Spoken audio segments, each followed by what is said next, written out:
Hi, my name is Kevin Thomas, W1DED. Dan Craig, N6MJ, and Chris Hurlbutt, KL9A, have been referred to as, quote, machines for their ham radio contesting skills. In fact, when I reached out to some competitors in preparation for this conversation, many of them attributed a near superhuman quality to this duo. They won gold together in 2014 at the World Radiosport Team Championship, and then bronze in 2018 at the WRTC Germany. But they're also big players in the single op category. And for anybody who paid attention to the CQ Worldwide DXCW release of the raw scores, you would have found both Chris and Dan as number 1 and number 2 worldwide in the single operator high power all band category. I wanted to talk to one of the two of them, and Chris had suggested that maybe I could get both of them together. I've never had two guests on the show before, and I can't imagine a better place to start. Welcome aboard, Chris and Dan. Thanks, Kevin.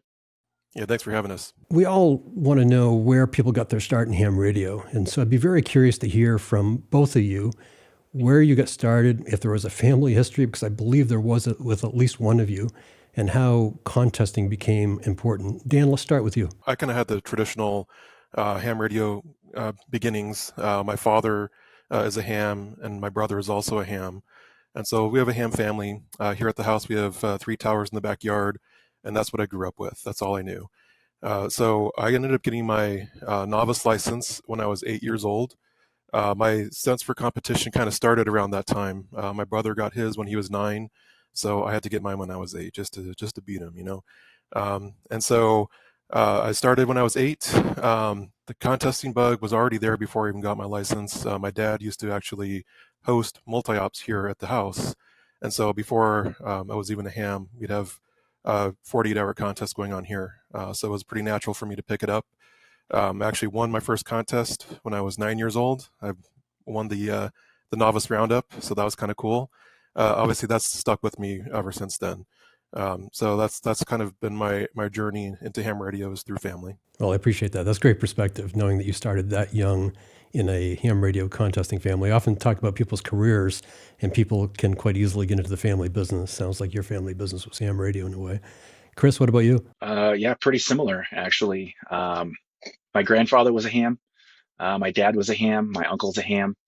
And they weren't really contesters, but ham radio was always in my house. And I became a no-code tech just to get on 2 meters and do whatever. And that got boring in about 12 minutes. And after that, started doing the satellites, which was super cool. And if you're in Alaska, back in the late 90s on the satellites, you were pretty rare. So the pileups there kind of hooked me.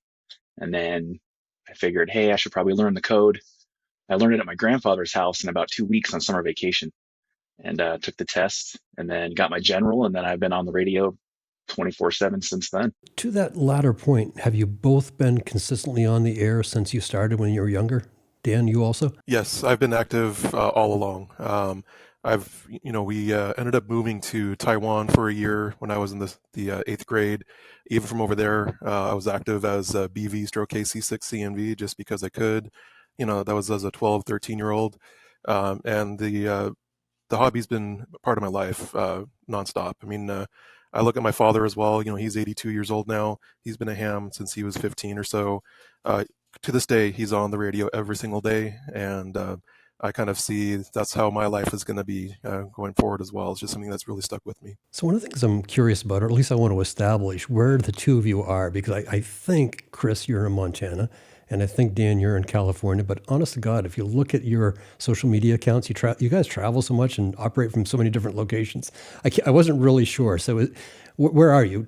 Chris, where are you right now? Yeah, I'm in Bozeman. I've been here 10 years now, but I was in Alaska. I went to school at the University of Idaho. And one of the reasons I picked that school is because they had a ham station. That's not even a joke. It was a deciding factor. And Chris, you actually use a couple different calls. You have your KL9A call, but I believe you have a 7 call, correct? I've had it forever. It's a club call. You get a call sign. It's kind of your identity. So I didn't want to change from KL9A. And I do go back to Alaska and operate as often as I can. So I use KM7W when I operate from, Montana or whatever. And Dan, what about you? Yeah, so I'm located in Orange County, California, so I'm not too far from Disneyland here. So like I mentioned before, we do have a station here. We got the 3 towers in the backyard, so it's a decent station. I do a few contests from here every once in a while, but most of my contest operations are on the road as a guest op. So that's a good segue. Before we get into the CQ worldwide, which I really want to talk about the majority of our time, you both operate from a number of different locations, including your home locations. Tell me more about that. Like how do you lay out your contest calendar for the year? Are you thinking about it a couple years in advance, or does it come up more short term? Chris, why don't you start with that? I'd say it's changed over the years. Everybody kind of has their home station. So when I was 19, I went to K3LR for the first time, and it was just kind of a given that I would be able to go there if I wanted. And that's where I wanted to go. So that was amazing. To get invited to K3LR at 19 was like blew my mind. Still blows my mind. I think I've been there 21 or 22 times. But as you progress in your career and it's harder to travel, or maybe it's easier to travel farther away, um, I try to have more experiences. So I try to do different things as they come up. We did KL9A last year before in Worldwide Phone. This year I did V47T multi-up, things like that. I try to find new experiences. That's how I pick it. Unless we're qualifying for WRTC, then I guess I should probably stick around. So are you being invited to those stations, or are you asking for an invite? Typically, it's kind of organic. You talk to guys. You might say, "Hey, we should operate together sometime." Oh, that'd be great. And then they say, "Okay, well, we got an opening for this contest. Why don't you join us?" Or you see them in Dayton, and it's just kind of happens that way. That's usually how it goes. And Dan, what about you? Yeah, so for me, I also like Chris's approach of trying different things. One of the things that really has helped me decide what to do is the WRTC qualifying over the years. I've qualified 5 times in the past, and I'm going to try and qualify again this time. And when you're trying to qualify, there's so much competition out there that you really have to plan things out ahead of time. Just for an example, this coming year, I am going to try and qualify again for WRTC 2026. That's one of our goals. And in order to do that, I have to have a plan. And the plan for me right now is to spend the entire year next year doing contests strictly from N6MJ in Arizona. I'm going to go for the W7 spot. And so that the year is already planned out. And in some ways, it kind of sucks a little bit because I'd much rather do different things than just one thing. But then again, the WRTC experience is such a great experience that we don't want to miss it. And so in order to do that, we have to make some sacrifices in what we do. One of the things I noticed with both of you, you've been to the WRTC, I think Dan, maybe 5 times, Chris, maybe 4 times. Help me be more specific with that, but that's a pretty impressive track record that you've made it that many times. I started, I guess the first one that I went to was Finland in 2002. So at that time, I was a 21-year-old kid doing WRTC. Like Chris said, going to K3LR blows his mind. I had the same experience there, but going to WRTC at 21 also kind of blew my mind. And I had a very fortunate opportunity to go with my teammate at that time, which was N2NL. And for that first time that we went, we came in 4th place overall. And as a youngster, normally it's hard to get your score up that high. So I was very, very happy about that. And then the next 4 times I was also able to go. And I'm not a big fan of tooting my own horn too much, but the next 4 times between N2NL and KL9A being my teammates, those 4 times we ended up on the podium all 4 times, and that's something that I'm very proud of to have accomplished. And Chris? Yeah, so I went to Brazil in 2006 with N0AX, which is kind of a funny story. I talk about how we get invited. I'd known Ward for a little while. We'd operated together, and he emailed me one day and said simply, "How's your Portuguese?" I was like, conversational Portuguese, or what are you talking about? And he said, "Well, if you're going to go to Brazil, you need Portuguese." I'm like, "I'm not going to Brazil." He said, "Well, we should go as teammates." And I said, "Well, that sounds pretty cool." So we did that, and that was, like Dan said, that blew my mind. That was still probably one of the coolest things I've ever done. I forget how old I was, but I was in my 20s, and we got 8th, which I thought was really cool. and we beat a lot of guys that I look up to, and that was kind of a big deal. So um, when Dan asked me to pinch hit when Dave couldn't make it because his duties in the Coast Guard, I was like, yeah, that'd be sweet, and that's why we've been doing that. So one of the things that was glaring at looking at the WRTC schedule was that neither of you appeared in 2022. Actually took place in 2023 in Italy. What happened to that particular WRTC? There's got to be a backstory. I guess I'll go with that one. There's not really a backstory, but as I've never qualified for WRTC, Dan always has. Qualifying is hard. I would say it's harder than the contest because it's such a time commitment. You have to have a big station and you have to be hyper competitive. I didn't have the time or the station to do it. Dan didn't have the time or the station to do it. COVID screwed everything up, and the headaches just kept mounting up.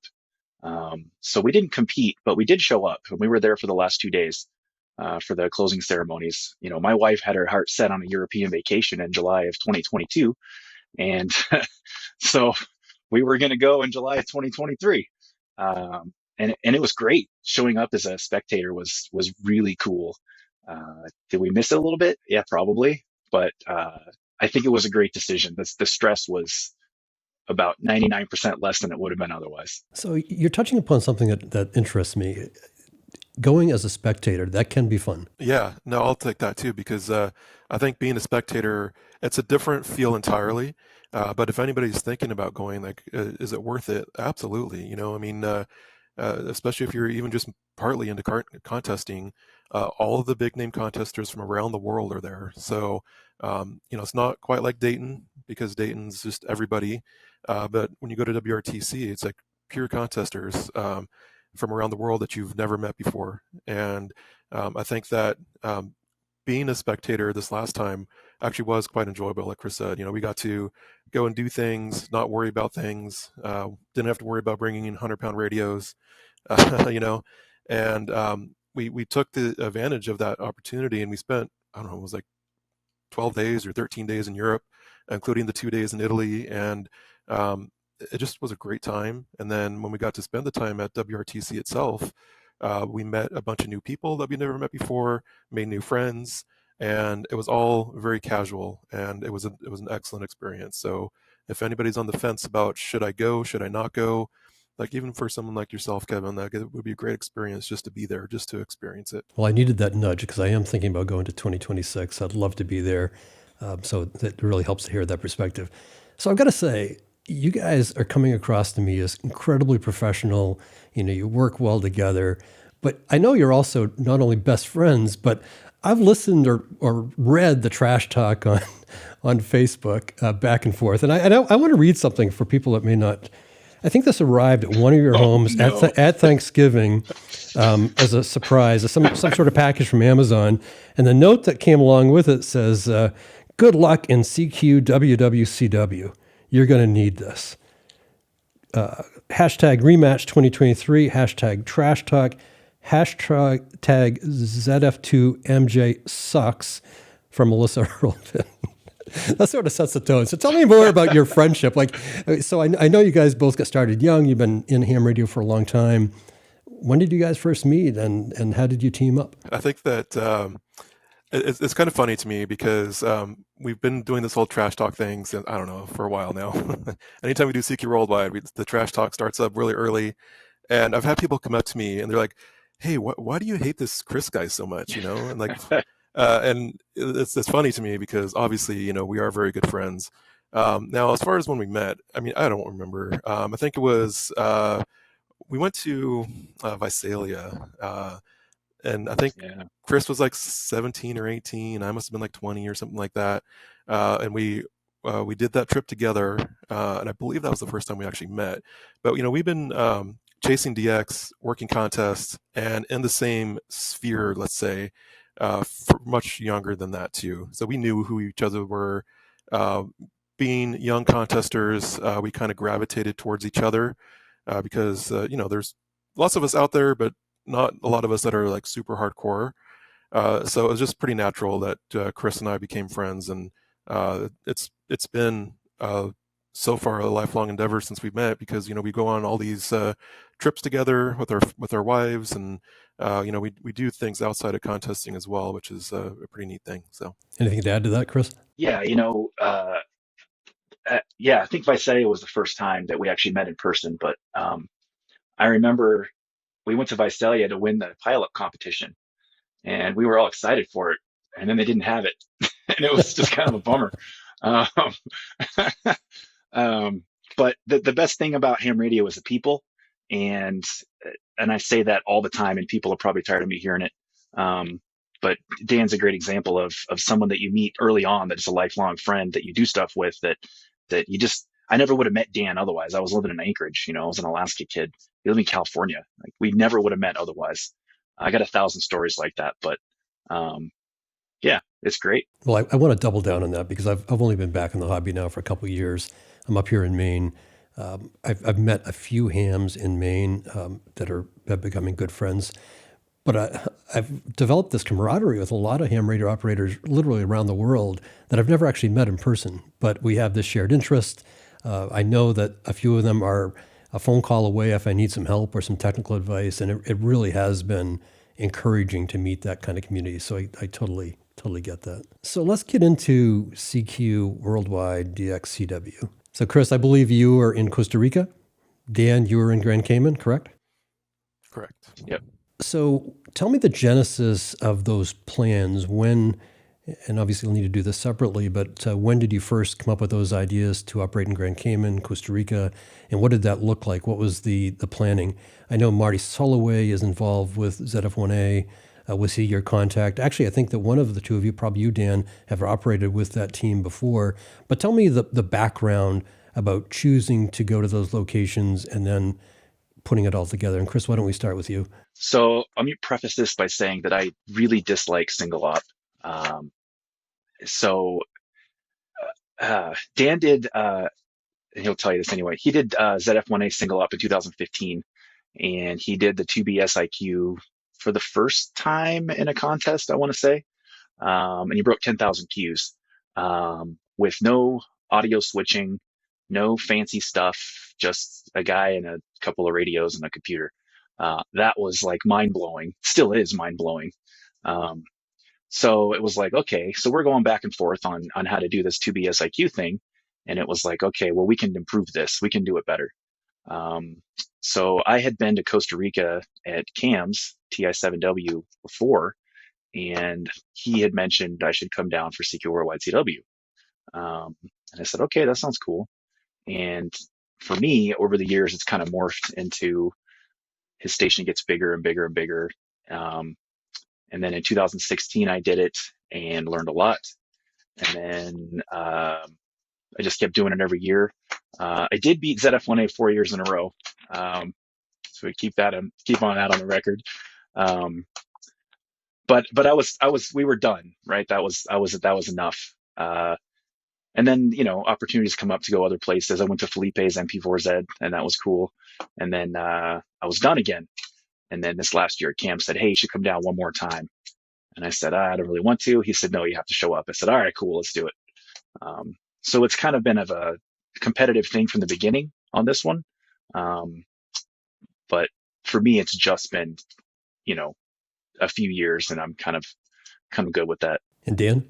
Yeah, so like Chris mentioned, my first time down in the Cayman Islands was in 2015. And so my good friend, John, K6AM, he was a big part of ZF1A over the years, going back into the early 2000s. And I've done contesting with John here in California all that time, and he kept asking me to come down there to do contests in the Caymans, and it sounded great, but I'm always a little bit hesitant to accept offers when it comes to guest operating. As many of my close friends know, I'm almost what you kind of call like an appliance op. I say that because I'm not very technical. I'm not going to be able to go fix antennas, climb towers. I can't fix a radio. I've never soldered anything. I'm a great operator, but when it comes to anything else, I'm not that person. And I've had a few experiences where I did take somebody up on an offer to operate, and those skills were needed and I couldn't provide it, and I felt bad, and I didn't want to be in that situation again because it's not fair to the station owner for me to be there and not be able to help. And so I was always super hesitant to take up any guest operator opportunities because of that. But John, he knows what my limitations are, and he really took that into mind when he had me come down there. And so finally, after literally like 10 years of asking, I finally said, yes, let's do it. So I actually went to ZF1A for the first time for ARRL-CW in 2015. And we did a multi-single with myself, with Kevin, N5DX, and John, K6AM. And in that contest, we ended up setting the record high score for multi-single in ARRL-CW. So that was kind of cool. My first DX contest, and we did that. And I just kind of floated the idea to John, hey, what if I came down for CQ Worldwide CW? And he's like, yeah, well, no one's really planning anything. Why don't you do it as single operator? I'm like, okay, that sounds cool. And of course, it kind of scared me going down there by myself, not knowing how to fix anything.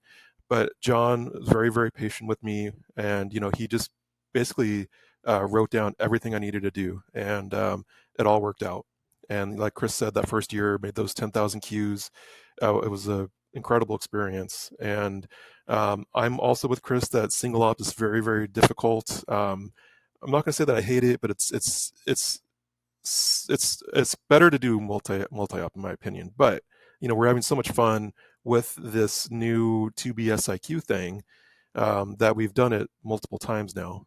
So I went down there 2015 all the way through 2020, I guess it was. And then in 2021, I did 1 year down at CAMS at TI7W, which is also another amazing experience. I'm very thankful that I had the opportunity to do that. Both stations, TI7W and ZF1A, are probably the best stations in the world that are set up for 2BSIQ. Other stations out there can do it, no problem at all. But I really do believe that these two are engineered just with that in mind. And so we're very fortunate to be able to do that. So anyways, I've done roughly 26 or 27 contests now from ZF1A over the last 8 years. Most of those being, at least half of them being single op, half being multi-op. But I think this last one that we just did, we just came off of CQ Worldwide CW last weekend.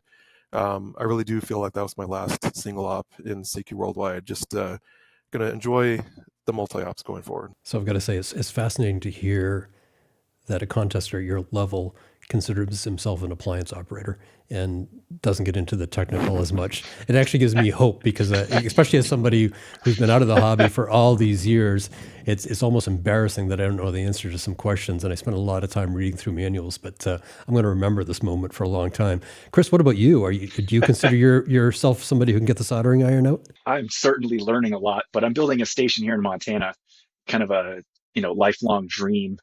I got 20 acres a couple of years ago, and for a single purpose, and hopefully some towers go up this coming summer. I definitely feel like I know my way around a soldering iron and stuff like that, especially at your own station. It's always easier to troubleshoot. But to elaborate on what Dan says about the stations being set up for 2BSIQ, the amount of detail and just projects in general required to make something that doesn't have interference across the band so you can do 2BSIQ fully is it's kind of staggering. I would say it's like a multi-single with 4 guys on a radio times 2 kind of level necessary. It's really hard to put into words, but like in TI, for example, at CAMS, he spends months working out little bugs and little things and big things. And without that, you can't do it. I've been to stations that have tried and it just doesn't work. So the ZF1A and TI7W stations are kind of unique in that respect. And I'd say the scores show that. So I'm going to put you on the spot and demand that you put it in words. Maybe demand's too strong a word. 2BSIQ. I think a lot of people don't really understand what that is. And those that do, they venerate you guys that are able to do it. I've had interviews with people that do SO2R, and they'll say even at that level, it's a particular skill to get to that. But you guys are even beyond that at 2BSIQ, and it looks like when I look at 3830 scores, it's almost become a necessity in in a single op high power category to have the skill level. But let's go back to the technical aspect. What does that actually, and either one of you can take this on, but if you could define it for our listeners, and what does that actually mean from an equipment standpoint? So I'll take the first part and I'll explain what it is, what it means. So I didn't create it or anything like that.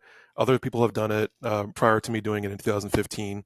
The only difference was in 2015 was I was doing it at a high rate, and that's where the difference was. But what it stands for, I might get this wrong, but I'm going to try and remember what it was, is 2 bands synchronized interleaved QSOs. So that's where the 2B SIQ comes from. At the time, the other person that was also just starting up doing it at the same time I was Jose, CT1BOH. And that was the term that he coined. I was trying to go with dual CQ. I thought dual CQ was a little easier to understand. But he wanted to go even, it's more complicated than just dual CQ. So he coined that term 2B SIQ, and that's kind of what stuck. But basically, what it means is you're running on 2 bands at the same time. So let's say I'm on 10 and 15, and as a single operator, you're going to be locked out. You can't transmit on both bands at the same time. So both of the radios are locked out. So physically, even if you tried, won't allow you to do it. And so you have to time everything just right so that you can run pileups on both sides. So I got my 15-meter pileup over here, 10 meters over here. And the real goal is so that the guys that you're working don't know that you're doing 2B SIQ, because you can really mess it up, and people are going to get mad, and like what's this guy doing? So we're trying our best to make sure that when we're doing it in a way that we don't sound like quote unquote lids on the air, and that we're trying to be smooth with the 2 radios. Chris, why don't you just dive in just a little bit more if you have anything else? That sounds pretty straightforward, but it's really hard because everybody calls at different speeds. Guys send their call 48 times instead of once. You don't get a full call, you get a partial call. Getting a full call is key to making it smooth and getting good rate. The worst thing in the world happens every single year is everybody clicks on a packet spot and they all call at the same time on the same frequency, and then you got nothing. So to unravel that is hard. To unravel that in 2 ears at the same time is super hard. So, there's some skills to that, some nuances there. But Dan practices more than anybody I know with that. It's not like he does it on accident. We usually start practicing in July. This year I was a little later than July, but our practice sessions were about as high as they've ever been, I think. Because if you practice it, if you don't practice it, you're not going to be able to do it. At least in my case. And the technical side of it that I'm talking about is you have to have basically no noise, no interference from you on the radio. If you have, let's say you have a pileup of 160 on one ear and 80 on the other ear, and you've got static crashes and noise and this and this and this, it just kind of it just unravels. So beverage antennas make a huge difference, not just to hear guys, but dropping that noise floor gets you a full call. Having just little stuff like that makes all the difference in the world. So the idea of practice has come up actually in several other interviews, specifically with Randy Thompson, K5ZZ. I think it came up with Scott Wright, KOMD. So it's interesting to hear you guys talk about that. The practice is important. You just can't show up on Friday night and start making contacts. What does that actually look like for you? When you say practice, what are you doing, Dan? Yeah, so it's very involved when it comes to specifically CQ Worldwide from the Caribbean with the high rates, because like Chris was saying, you just can't go in there without the practice, because you're just going to fail, So most years that we've done this, we have started practicing in July around that time. Like July 4th is kind of like the traditional start of practice for CQ Worldwide for us. And it's pretty intense, there's a couple different things that we do. One of the things that we usually start with is RUFZ. I'm not sure if you're familiar with that program, but what RUFZ does is it sends you a single call sign at a certain speed. And if you get it right, the speed continues to go up until you miss the call sign, then the speed goes down, right? And so RUFZ is important because it helps bring our speed up to a level that And I think we both max out around 80 words a minute when it comes to our UFZ on our really good days. Now, are we going to ever have somebody call us at 80 words per minute during the contest? Well, maybe, but not really. But when someone calls us at 35 or 40 or 45 words per minute, it sounds super slow at that point because we've practiced to get our speed up so high. So that's the first step, is our UFZ. And then the more important one that we also do is the 2BSIQ training, which is built into DXlog with Morse Runner. And so the training that provides is extremely lifelike. I can't believe how close it is to the actual real thing. And so basically, it's you have your two keyboards. It's just like you're operating on two bands at the same time. You got calls coming at you from both sides, and we do 10-minute sessions, maybe one a day, two a day. Not every single day, but most days, we do something just to keep our mind moving when it comes to this. And then the last thing that I do is I also listen to previous recordings. One of the benefits of having to record all these contests for CQ Worldwide is now we have all these recordings we can refer back to. And so if I'm, walking on the treadmill, sometimes I'll just turn on a 2BSIQ recording that I have and listen to that. And that's all just to make sure that when you're actually doing the contest, that you're comfortable with the onslaught of guys calling you on both sides. And honestly, once the contest starts, it's extremely difficult, but we've prepared ourselves so much that it's not as hard. Chris, anything to add to that? No, Dan's right. And what it does is it gets you into the mode of copying without even realizing you're copying.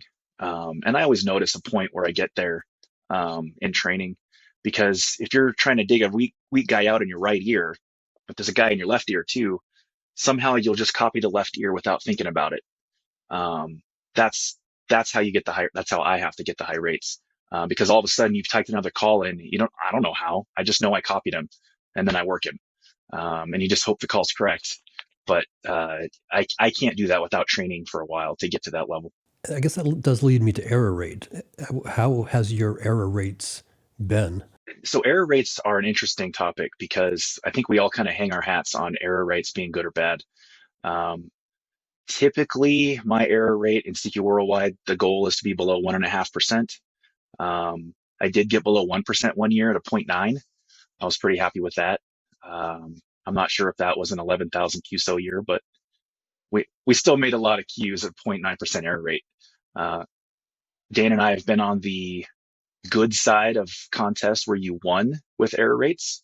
Like in WRTC 2010, we went from 5th to 3rd based off log check. We always figured that this battle in November would one of these days come down to log check between us. So that was kind of an important part. It never did, but we had been super close. So it's very important. So one of the things I'm curious about, since I don't use, obviously, 2BSIQ, never been anywhere near it. When you start a contest with that, are you using it throughout the entire contest, or do you kind of switch back and forth? So the first time that I did the contest with 2BSIQ and CQ Worldwide, I didn't really know what I was doing. There was nothing to compare it against. And so I just did it part of the time. And I think I actually went back and counted after the contest to see how long did I do it. And I did it for 27 hours out of the 48 that first time. And I made, 10,000 Qs. I'm like, wow, this is great. But, I came to the realization that there really isn't a time that you really shouldn't be doing 2BSIQ, at least when you're at a station like that in the Caribbean. And so in 2016, which was my second year and Chris's first year doing it, I upped it to like 44 hours. And Chris coming in doing it the first time, I think he was in the 20-ish hours of doing it. He hadn't quite picked up on all of the secrets just yet. It took him an extra year, and that's when he started beating me. But 2017, now we're both doing 45 plus hours of 2BSIQ, and now we've even upped it more. Like, we've been trying to get better each time, right? So this year, for an example, my goal was to do 2BSIQ for the entire 48 hours because we also had a third radio available to us. So the third radio we would use to tune around for multipliers while we're doing 2BSIQ on the other two radios. Now, in the end, I had a few interference issues on my own, So I think I did 47 hours out of the 48 2BSIQ, but it's pretty much the whole time, especially when you have that third radio available to you. I'd made a comment earlier, and I just don't want to let it stand if it's incorrect, but it seemed to me that operating 2BSIQ was necessary nowadays to be competitive in the high power single op category. Was I correct with that statement? In most contests, yes. Now, it always depends on what your goal is, right? So some people absolutely want to win, and I'm in that category. I like Clearly. winning. But I always suggest to people that are not quite at our level, it's okay. Like, you should still get on, have fun. And I always like the idea of getting together with somebody else at a similar level that you are, and coming up with your own kind of rules. Like maybe, if you have a buddy that's also doing just regular SO2R, they're not doing 2BSIQ, do that, because 2BSIQ takes a long time to master, and that's not fun for everybody. So I think that it's important to keep that in mind. But I think if you really want to win the biggest categories in a contest like CQ Worldwide, you're going to see that the majority of the top 5, top 10 are doing 2BSIQ. So the answer to your question is yes. Yeah, and I like the distinction, and I do appreciate what you're saying. And certainly I fit in that other category where I'm just looking to have a good time, and I'm probably going to find a very narrow set of rules that I can compete within. Maybe it's Maine. How well can I do in Maine? But I'm going to set that differently. And I compared this on air, I think recently. I'm going to run a half marathon in January. I have no plans at all of winning that half marathon. I hope I can finish, but I'm still looking forward to it, sort of, and it'll be a good time. But I think that we're all into this for something different. Clearly, the two of you are into it for winning, and I so respect that. And I think there's so much we can learn from you two. But that's not where certainly I am as an operator. But thanks for clarifying kind of the importance of that. I want to get back to the stations for just a second. Again, I don't want to leave an assumption out there. It sounds as if you both were able to arrive in Costa Rica and Grand Caymans, and the stations were pretty much ready to go. It didn't really require a lot of reconfiguration on your part. Is that correct, or have I got that wrong? Yeah, for me, that is definitely correct. You had mentioned Marty Soloway earlier, N1C, and he is a very big part of what happens at ZF1A. And basically, we were down there together as part of a team for CQ Worldwide Sideband at the end of October. And Marty, just like John K6AM, knows that my abilities are limited when it comes to setting stuff up. And so he was able to take the time along with Bill, W9KKN, and we got the station ready to go at the end of October before we even left. So when I came back in November, all I had to do was unplug a couple cables, plug them back in, and everything was ready to go. And generally speaking, it's never been that easy before for me. And so that was a huge deal this time because I actually got there very early in the week. I actually arrived on Sunday before the contest. So I had a whole week to do things if I had to, but it was really nice to kind of relax. And, I would get on every day just to see if anything was broken, and nothing ever was. I made a bunch of contacts, but that's all I had to do was just get on the air, and I didn't have to worry about setting things up or anything like that. And I think that was a huge benefit overall to preparing myself for the contest, is not having that stress level of trying to get things going. And Chris, what about you? It's funny because, we're talking about single op, but none of these big stations are one guy doing it, right? I mean, these stations are huge and they require a lot of work, a lot of expertise. In the case of ZF1A, they have a team of tech guys, they have antenna guys, they have guys to tell them what to do inside. In Costa Rica's case, this is Cam's house. He lives there, but he doesn't live there full time. So for him to commit to saying, hey, I'm going to have you come down, the station is going to be 100% when you show up, that's huge. That's a lot of work.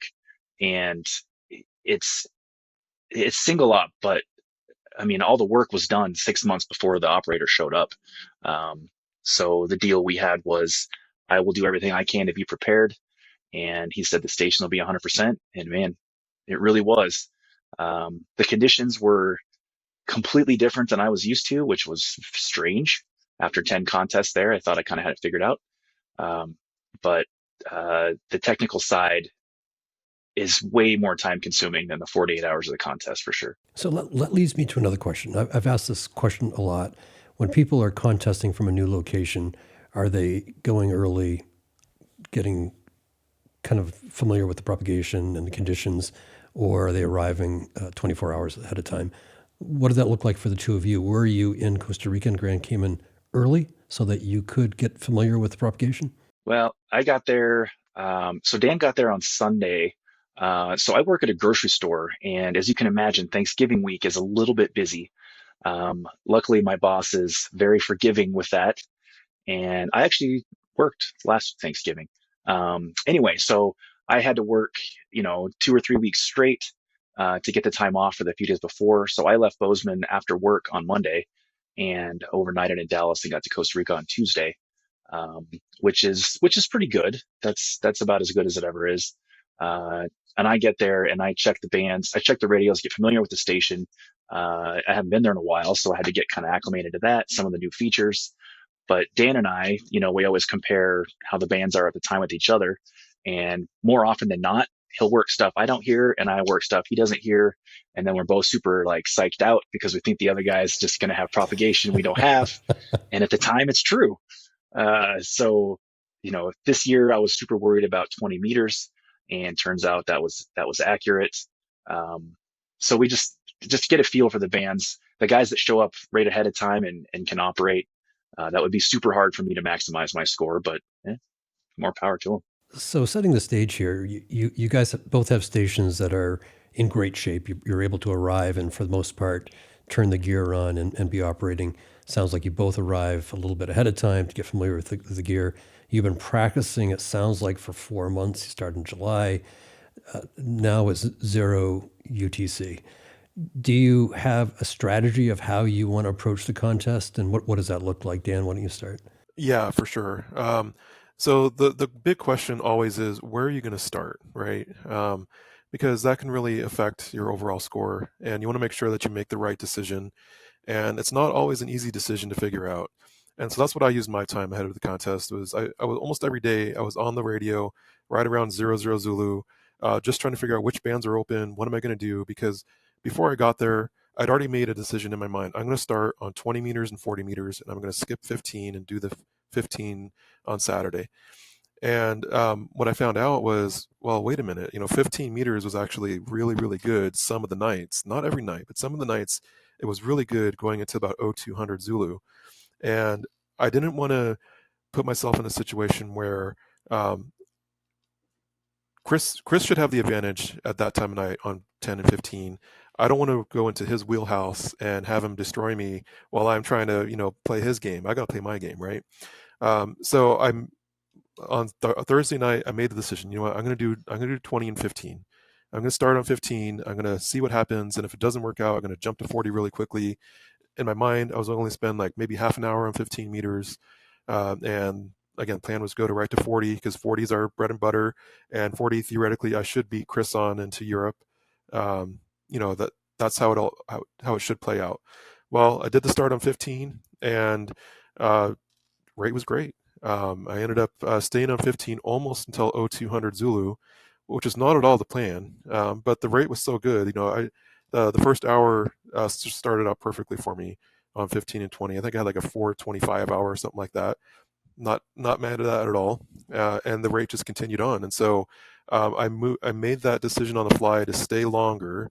And that was, you can only plan so much, right? You have to kind of get a feel for what's really happening on the bands before you actually execute your plan. But I had a plan for the whole contest in my mind, but I also knew that I had to kind of let the propagation dictate what I'm going to do. So that's kind of how it started out for me. And Chris? Similar to Dan, only I was one band up. Like he said, Costa Rica should win on 10 and 15. And I rely on Cam a lot for letting me know how the bands are, what his thoughts are. He's usually correct on strategy.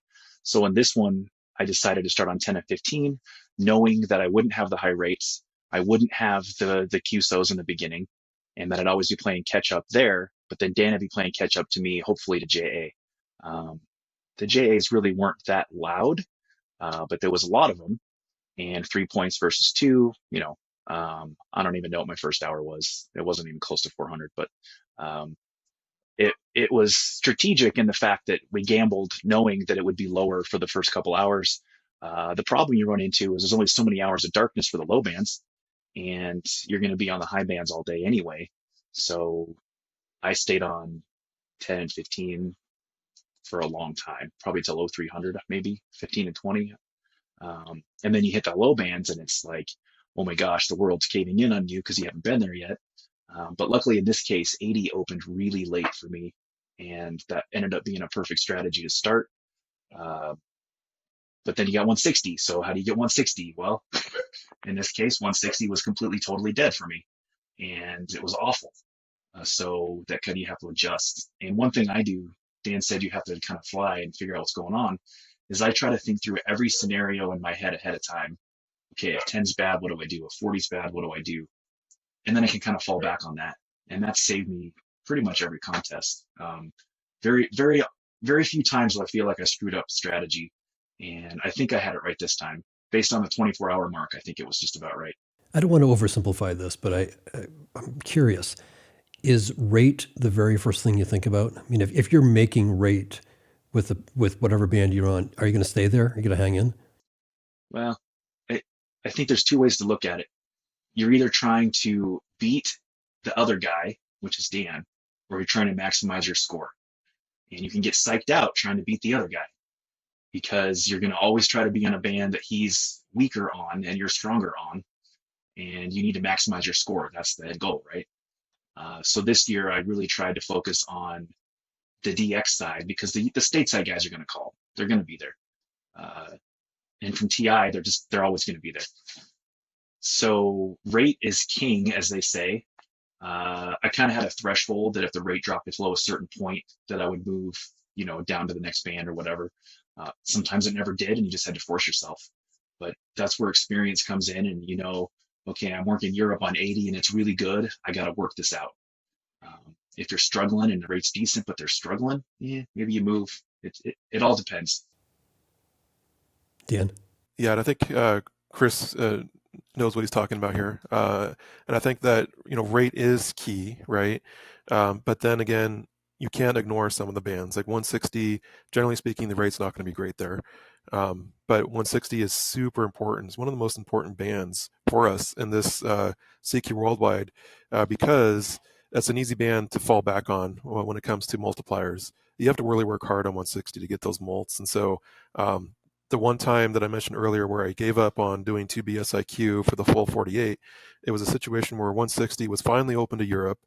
And I had Europeans calling at a slow rate, but they're all multipliers. And so I made the effort to just focus on that because I knew that was going to help my score overall. And if I was going to beat Chris or any of the other guys too, I really needed to get my mults up.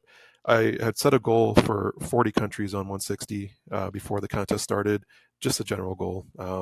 Some years I have more, some years I have less, but I was approaching 40 countries. I'm like, you know what, I'm going to get there in any way I can. And so I even ended up moving Chris, my main competitor. I found him on 80, and I'm like, shoot, I need TI on 160.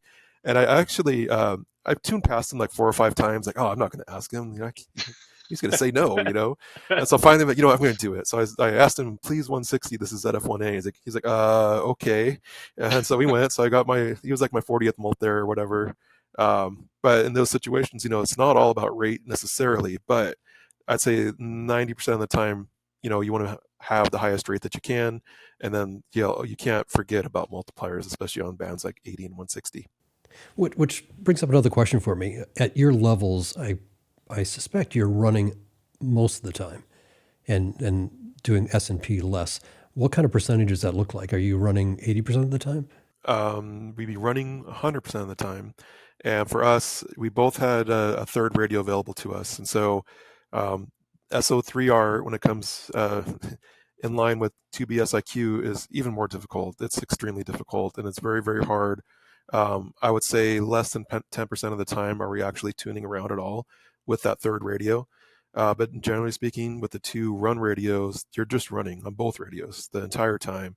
And then the third radio is designed to have the ability to tune on the third band And that's when you're searching for multipliers. And you can only do that when the rate is low. And of course, from down there, low rate is like 200 or less. That's kind of low. And then you can finally start tuning around a little bit on the third radio to try and find some of these guys. But generally speaking, the other radios are tied up with running almost the entire time, if not the entire time. I'm not sure why I didn't make this assumption. Of course, you have 16 things going on at once. You can run 100% of the time and do some search with your other hand, your third hand over here, your third ear. That's amazing. And you know, I should say, because I don't think it's come up so far, Dan, I think that you broke a world record there in Grand Cayman. Is that correct? Yeah, I ended up breaking the record. And so, you know, one of the things that me and Chris have always done when we do these operations is we are very pro posting our scores to the live scoreboard, right? I think it's a cool idea, and I think other people enjoy it. So we always post our scores. And but the thing that we do is we never look at them, because I don't want to know that I'm really far ahead of Chris, or I'm really far behind Chris, because it's going to change the way that I operate the contest. And I need to operate the contest without that knowledge. I'm going to go max out the whole time, because that's how I want to do the contest. And Chris does the same thing. So I didn't know until roughly about 5 minutes before the end of the contest. My wife shared a text. I think maybe it was from Marty Soloway, or somebody messaged her and said, "Oh my God, Dan just broke the record." I'm like, "What?" I honestly, like 5 minutes before the end of the I had no idea. Like I didn't. I was so focused on trying to beat Chris. That was like my main goal. I got to beat Chris. Got to beat Chris. Like world record. I don't know what that is. Motivation. You know? The world record doesn't matter. Yeah. But it was very exciting to find out that I did claim score beat the record. Now, we talked about accuracy. I'm super nervous. I can't tell you how nervous I am about seeing the results, because it's very, very close to the old record. And I've been on both sides of this accuracy thing, where it's been good and bad. And I'm really, really hoping that it's good, because it would be nice to have that record under my belt from ZF1A. But we have to kind of wait and see, because it is way too close to call.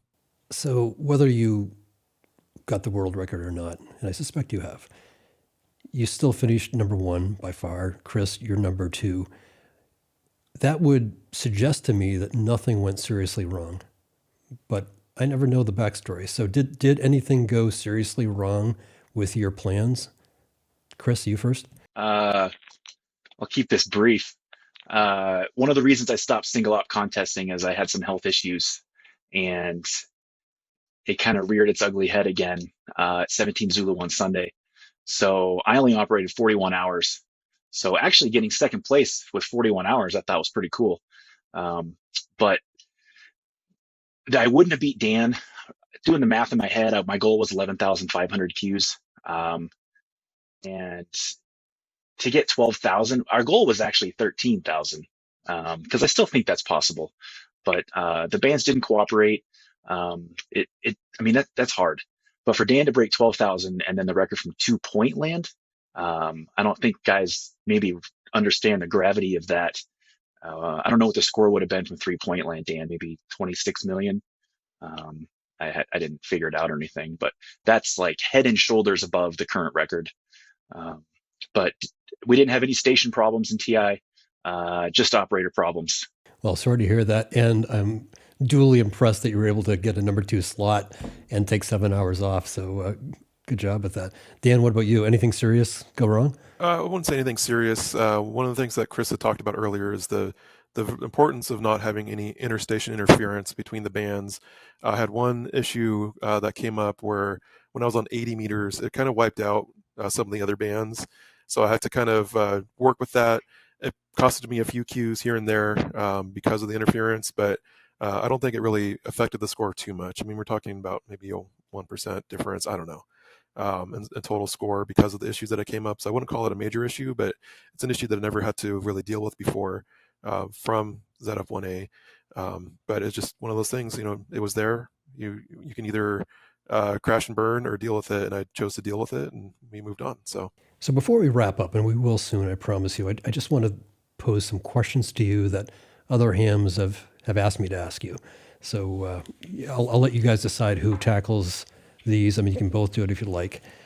This one is from Lee, Golf 0 Mike Tango November, who I think is very involved with the WRTC 2026. His question was, with major world wins and WRTC gold under their belts, do they have long-term goals or just enjoy each contest as it comes? So I'll start with this one. So right now we do have some long-term goals, or maybe they're short-term, I don't know. But the goal is to get back to WRTC in 2026. And so I'm going to do everything I can to make sure that happens. So that's what I'm going to be focusing on for the next year or so. But after that, I do want to take a step back from this, serious operating, especially the single op stuff. And I want to focus more on the multi-ops.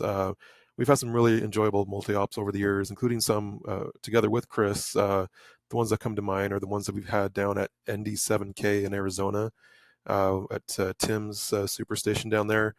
We've had the best multi-ops I've ever been to have been there, and we want to do more of that stuff. So I think that's more, I guess, long-term, and then short-term would be focusing on qualification for WRTC for me. Chris? Yeah. I'm just hoping Dan qualifies so I get to go to WRTC. Get to but work, I have Dan. to qualify as I have to qualify as a teammate, which, this should be fine. But my goal is to continue building my station and operating from my own place. I enjoy building and doing stuff and working more than operating, which I know a lot of guys say, but it's true. Not that I don't enjoy operating, don't get me wrong, but that's my short and long-term goals. I like to have a place that I can go to call my own. Doesn't mean I'm not going to travel and do cool stuff and do multi-ops elsewhere, but I'm hoping some guys want to brave the weather and maybe come to Montana for a weekend also. This next question is from Yuri, Victor Echo 3 Delta Zulu, who, as you know, was part of the team that won the last WRTC. His question was, do they use any medicine, parentheses, drugs, for brain enhancement and to stay awake? I don't know if he's joking or serious, but in any case, Chris, why don't you answer that? Well, certainly nothing illegal if anybody's thinking that. Nothing prescription or anything like that. We've tried some over-the-counter, supplements you get at a health food store or whatever. I think they do help a little bit. Dan, I think, thinks he can tell you that, but basically it's nothing special. I think K5ZD said a long time ago, to do 48 hours, you really want to have to do it. And that's what it takes to be concentrating for that long. Dan, anything to add to that? Yeah, and I'm on the same boat. We've tried a few things here and there from the health food store. I'm not sure if it helped or not, to be honest. We always do, or at least I always do, the standard 5-hour energy Red Bull shot, like at 3 a.m. on Sunday. That usually gets me through, but that's about it on my side. So the next question is from Marty, N6MJ, his name's already come up as one of the participants at ZF1A. And I think this might be a shout out to himself, but his question is, what is their secret to the technical complexity of a 2B SIQ station? Question mark. So my secret is easy. You just got to know the right person that knows what they're doing. And and yes, in my case, that's Marty and Bill, W9KKN. They're very smart guys. And, I'm very fortunate to have them on my side, because I could not get the station ready at all. Like it is very complicated. But if you know the right people, then it's easy. Anything to add to that, Chris? No, there's Marty technology in a lot of stations in the world, and including at TI7W. And I'll be honest, I was a little nervous. If Marty watches this, hopefully he laughs, but it was brand new to me, and it was relying on some software that he wrote with some magic boxes that were unlabeled, and I had to just assume they worked, but they worked 100%. And Marty's helped me a lot with stuff at my own station, and it's been great. So like Dan said, you got to know a guy. I'm learning this firsthand. I just co-purchased a remote station in northern Maine. It has 3 radios presently. It could handle 4, 2 towers, multiple antennas. It's 5.5 hours away from where I live. And having the right people that I can call to get the right answers quickly is part of the learning curve.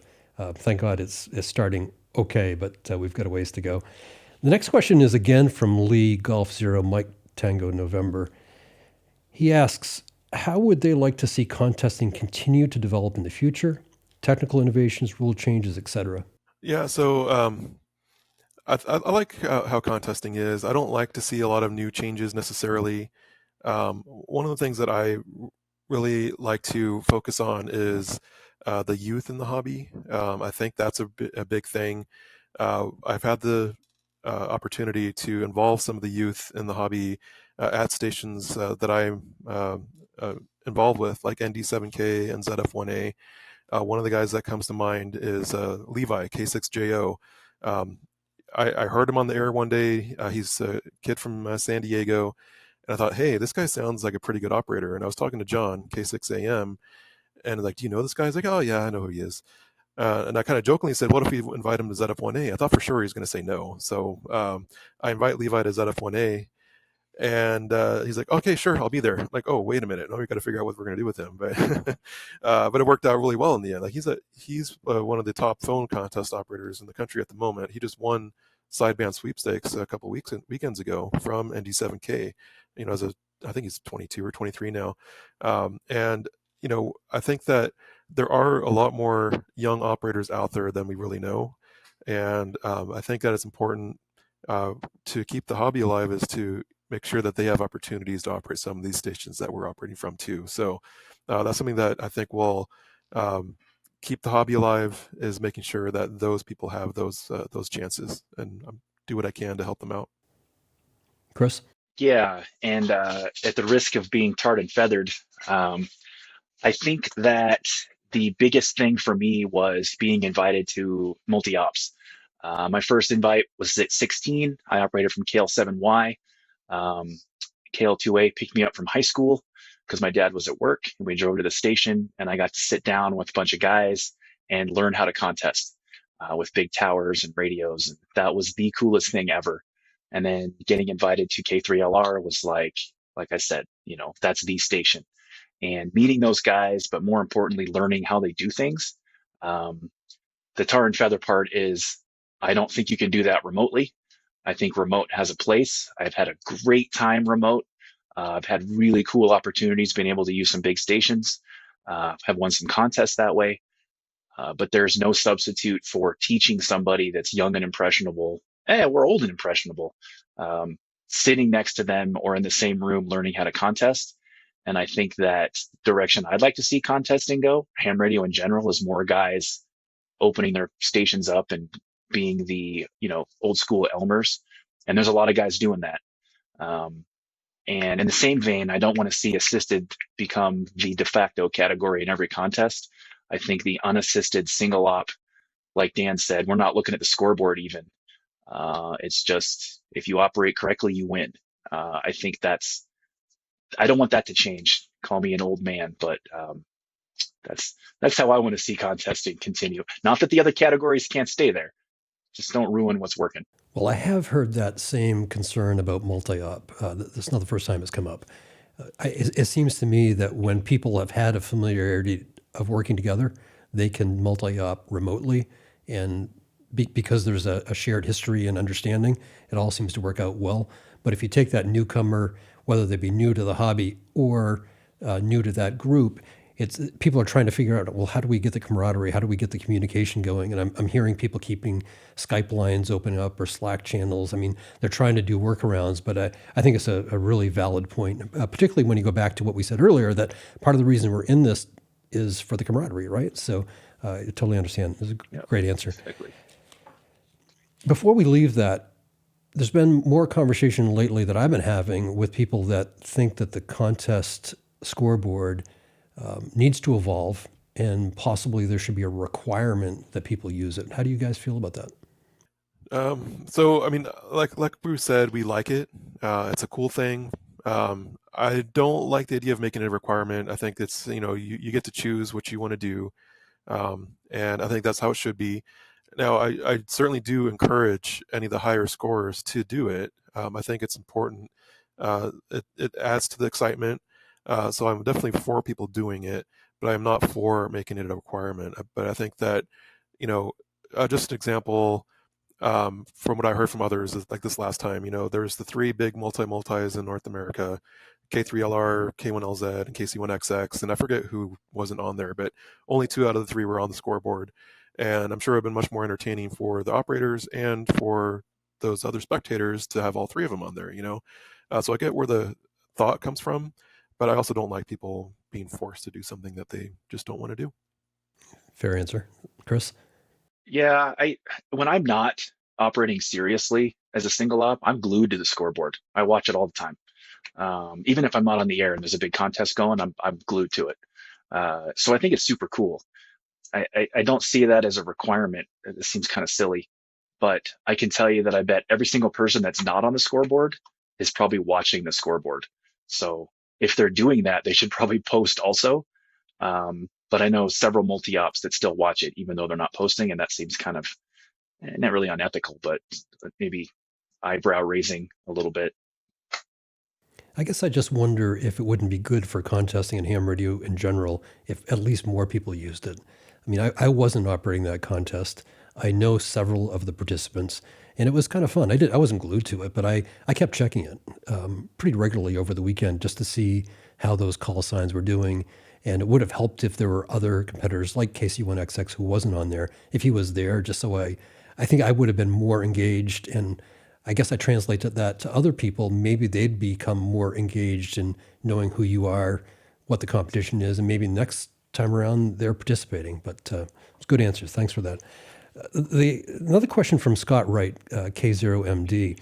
You've already answered his first one pretty thoroughly. How do you train? His second question was, what audio management tools do you use? Well, in both of our cases, specifically CQ Worldwide, I guess it's a little bit different, but in a nutshell, when you're transmitting, your audio goes into both ears for the other radio that's just receiving, and then it goes back and forth automatically. So should always be transmitting for one. So your audio is switching back and forth, every 3 seconds or whatever when your CQ's done or your report's done, and you can do that with a YCCC SO2R box, some of the microham stuff, or in Dan's case and then TI7, the hardwired route with K6AM secret boxes that just use the PTT line to do the audio switching for you. It's really pretty standard now, I think. But we never, I guess I can't speak for Dan, but there's no secret automation. It's just when one radio is transmitting, it switches it to both ears, and then it's one in each ear. For SO3R, I use an earbud in one ear. I think I learned that from Dan. And he just used the volume control on the third radio. So your right ear has all kinds of stuff going on, but it worked out pretty well. Nothing fancy. Last question is also from Lee, Golf Zero Mike Tango November. He says, resting and sleeping before big events. With a big event just ahead, how do they relax and then mentally prepare? So not practicing, but how do you mentally get in the right place for a big contest? Well, I think that the sleeping ahead of time is a huge thing, and I've had difficulty with that in the past. And so, generally speaking, for me to get to the Cayman Islands, the cheapest and quickest route in the past was to take a red-eye flight. So I usually go down like on a Tuesday or something, and I take the red-eye, and I don't sleep while on planes. And so I'm just setting myself up for failure when I do that, because on that day, I've lost out on almost all my sleep, and I'm just playing catch up for the rest of the week, trying to prepare for the contest.